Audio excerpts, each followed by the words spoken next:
What is up, guys, and welcome on back to the news with TK. We took a much needed day yesterday outside of the EU trade talks. There's been a lot of news that has broke since then.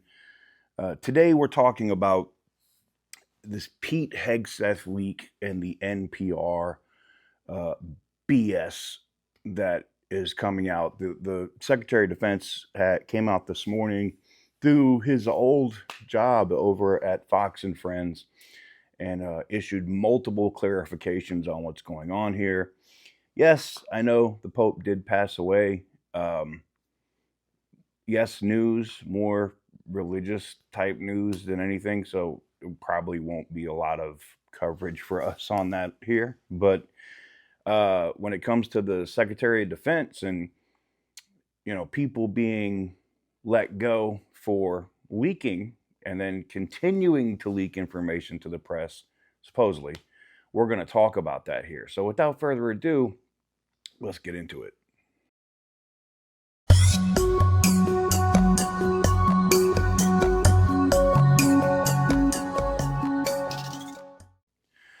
So welcome on back to the news with TK.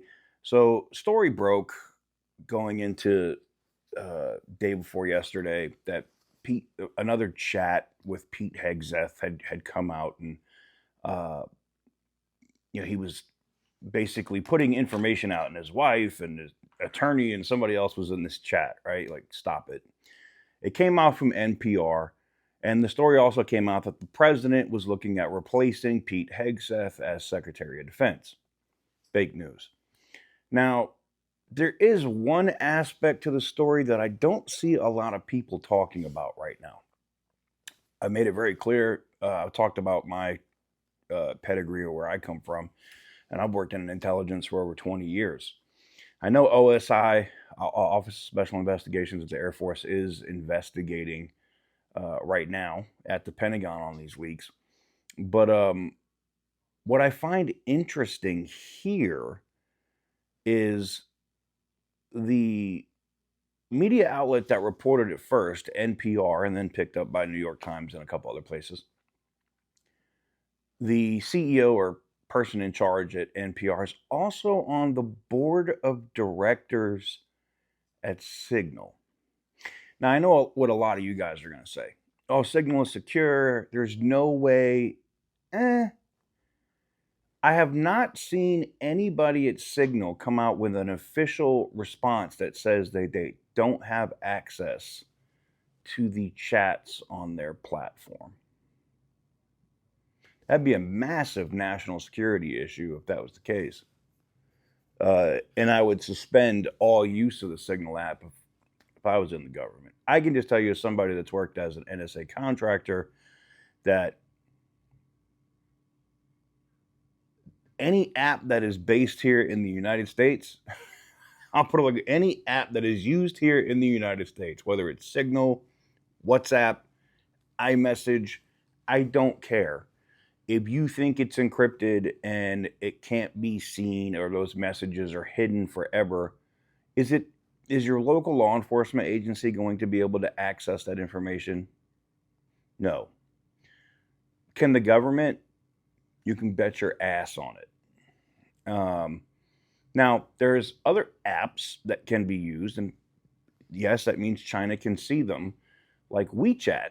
That could NSA possibly be able to see those chats if they break the encryption? Yes, but are they giving a backdoor to our intelligence agencies? Nope. There's a reason why Chinese like cell phones like Huawei and the rest are blacklisted here in the United States, because they don't give backdoor access to our government and to the intelligence agencies. That's just the facts. But without further ado, let's go ahead and roll this clip from Pete Hegseth talking this morning, and basically, like, he broke it down. He got full into detail on who got released, what's going on, why it happened, and we'll come back and discuss. Because he's doing a great job. Right, Chef. Ask the Houthis how he's doing. Everybody's happy with him. We have the highest recruitment numbers I think they've had in 28 years. No, he's doing a great job. It's just fake news. Well, that was President Trump doubling down on his support for Defense Secretary Pete Hegseth 24 hours ago, denying a New York Times report about sharing sensitive information on another Signal chat called Team Huddle. Here to set the record straight himself, the current Secretary of State, Pete Hegseth, former host right here on Fox and Friends. Pete, hey, great Brian. to see you, Mr. Secretary. Great to see you. So your thoughts on what's been reporting of Team Huddle and the Signal chat that the New York Times says took place between you, your wife, and your brother, and some others? So, Brian, if you remember when this all started, the first go-around, because this is the second go-around, right? They peddle old stuff, they kick it back up. I said repeatedly, no one's texting war plans. You know why I said that? Because I'm in the bowels of the Pentagon every single day. Just 10 minutes ago, I was looking at actual war plans of things that were ongoing or pending things to happen, because that's on a regular basis on classified systems. That's my job for the war fighters, for the President of the United States. I look at war plans every single day. What was shared over Signal, then and now, however you characterize it, was informal, unclassified coordinations for media coordination and other things. That's what I've said from the beginning. At the beginning, it was left-wing reporters from The Atlantic who got a hold of it and then wanted to create a problem for the president. This is what it's all about, trying to get at President Trump and his agenda. Now, here at the Defense Department, because, Brian, I want this to be very clear. We take the classification of information very important. It's very significant to us that we safeguard it. And so when we had leaks, which we have had here, we did a serious leak investigation. And through that leak investigation, unfortunately, we found some folks that we believe were not holding to the protocols that we hold dear here at the Defense Department. Through that investigation, they have been moved on, and that investigation continues.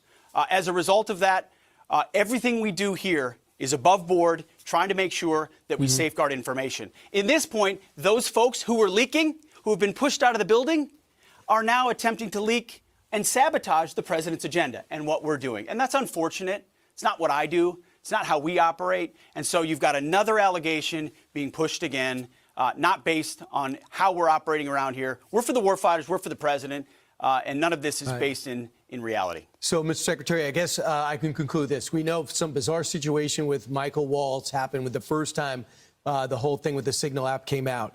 You believe this came out, they said it was called Team Huddle, because one of the people who work for you, one of the three who no longer are there, leaked this out as a way to get back at you? That's right, Brian. When you dismiss people who you believe are leaking classified information, and again, the investigation is ongoing and that will take time, and when the evidence is produced, it will go to DOJ, why would it surprise anybody, Brian, if those very same people keep leaking to the very same reporters whatever information they think they can have to try to sabotage the agenda of the president or the secretary? So once a leaker, always a leaker, often a leaker. And so we looked for leakers because we take it very seriously. And we will do the investigation. Right. And if those people are exonerated, fantastic. We don't think, based on what we understand, that it's going to be a good day for a number of those individuals because of what was found in the investigation. So if they want to keep leaking and pushing and peddling things that try to sabotage the president's agenda, that's unfortunate. But that's how leaking works in this town. We're focused on recruiting, on rooting out DEI, on securing our southwest border, on the president's agenda, and it's going very well at the Pentagon, and I'm proud of it. Right. So the Signal app is what everyone uses. We're all finding that out now because of the Chinese have infected and sabotaged, gotten involved in almost every other communications apparatus over the last 4 years. So that's where you're communicating. You say it took place, but there was no classified material in it. Over the last few days, your senior advisor, Dan Caldwell, Darren Selnick, Colin Carroll, who is your chief of staff, deputy secretary of defense. The other one, Darren, is now former deputy chief of staff, were let go. Did you let them go? Right. It was a result of an investigation ongoing at the Pentagon where we identified there was sufficient evidence, potentially, again, there's an investigation ongoing that will have to complete itself, sufficient evidence to believe that they or others near them were party to leaking. And then I have a statutory responsibility, Brian, if I believe that's the case, to ultimately ensure they no longer have access to that and that the investigation commences. There are a lot of ways to communicate in this building. I do it every day. I was just doing it this morning. Official channels by which we communicate classified information. If you want to do it and do it the right way, you should. If we think you are leaking to the press, that's a very real problem. We take that very seriously at the Pentagon. I'm here to do one job. One job for the president and the American people. Secure the country. America first, peace through strength. I don't have time for leakers. I don't have time for the hoax press that peddles old stories from disgruntled employees. We should be talking about the decimation of the Houthis, how we're pushing back the Chinese, how we have a new defense area at the southern border. Instead, disgruntled former employees are peddling things to try to save their ass. Did you? And ultimately, that's it's not going to work. Mr. Secretary, did you find this out, or did they come to you? Because I know you know these guys. Like these are the guys you picked, especially Caldwell. And they worked for you for your previous job before you got over to Fox. And they said that they have not been asked about their phones. They weren't asked about communications. They didn't go through, they didn't take a polygraph. So why would they be let go and not be investigated? Well, Brian, when there were a series of serious leaks at the Pentagon, which there were, Panama Canal plans, Elon Musk's visit, you name it, any number of things, and there's 4, 5, 6, 7 things. We said enough is enough. We're gonna launch a leak investigation, which we did, which was then handed over to OSI, which is the special investigators here at DOD. Right. Through that investigation, information was surfaced, which created a responsibility to take action. That's how it works when you when you actually investigate leaks, Brian. So it's easy to say, oh, we asked everybody and everybody said they're good. Or you can take it seriously and say, we don't think leaks are okay at this department. So we're going to investigate. And when we investigate, we'll take it anywhere it leads. And unfortunately, Brian, to your point, and again, if 1 or 2 of these guys is exonerated after an investigation, great. That's what investigations are for. But we took it seriously. It led to some unfortunate places, people I have known for quite some time, but it's not my job to protect them. It's my job to protect national security, the President of the United States, and let the investigation go where it is. So when that evidence is gathered sufficiently, and this has all happened very quickly, it will be handed over to DOJ, and those people will be prosecuted if necessary. The leakers know who they are, and we know over time the truth will be told, and we stand firm behind that.